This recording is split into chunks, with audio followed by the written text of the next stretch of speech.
ஓம் சாய்ராம். நாம் ஸ்ரீ சாயி பாபாவின் சாசனாமிருத திருமொழிகள் என்ற புத்தகத்திலிருந்து ஆறுதல் என்ற தலைப்பில் பார்க்க போகிறோம். இதை தொகுத்து வழங்கியவர் பூஜ்ய ஸ்ரீ நரசிம்ம சுவாமிஜி அவர்கள்.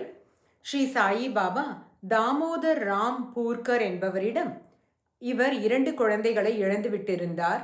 ஒரு மகன் அப்போது நோய்வாய்ப்பட்டிருந்தான். ஏன் பயப்படுகிறாய்? போனவர்கள் போய்விட்டனர். இருப்பவர்களை கொண்டு திருப்தி அடை. அஞ்சாதே, உன் அருகில் நான் இல்லை, பின் என்ன?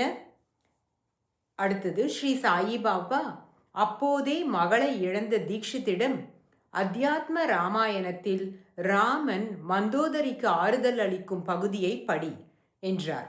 அடுத்த தலைப்பு ஸ்ரீ சாயி பாபா சாவை தடுக்கிறார். நவீன மார்க்கண்டேயர். 1917ஆம் ஆண்டு மே ஜூன் மாதம் பம்பாய் மாது ஒருவரும் அவளது இளைய மகனும் பகல் ஆரத்தி வேளையில் ஸ்ரீ சாயிபாபாவின் முன் அமர்ந்திருந்தனர். ஸ்ரீ சாயிபாபா, நீங்கள் சரியாக பிற்பகல் 2 மணிக்கு இங்கே வர வேண்டும். சிறுவன், ஆகட்டும். அவ்வாறே அச்சிறுவன் சரியாக பிற்பகல் 2 மணிக்கு துவாரகமாயியில் இருந்தான். ஸ்ரீ சாயிபாபா, குழந்தாய், இங்கே வா. இந்த பாயில் என் காலடியில் உட்கார்ந்து கொள். என் பாதங்களை பிடித்து விட்டு கொண்டிரு. நான் சொல்லும் வரை என் பாதங்களை உன் பிடியிலிருந்து விட்டுவிடாதே. அவ்வாறே சிறுவன் ஸ்ரீ சாயிபாபாவின் பாதங்களை பிடித்து கொண்டிருந்தான்.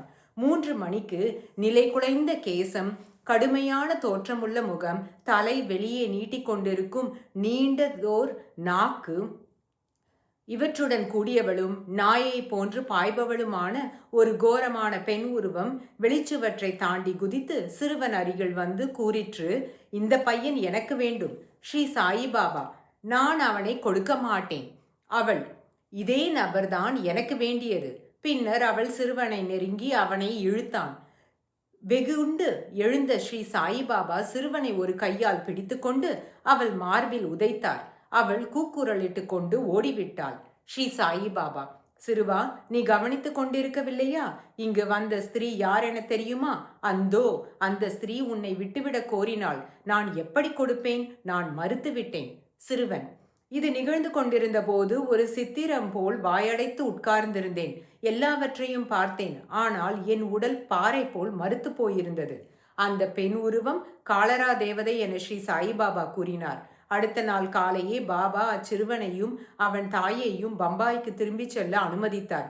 பின்னர் ஷிரடி கிராமத்தில் காலரா நோய் தலைவிரித்தாடத் தொடங்கியது. ஓம் சாய்ராம்.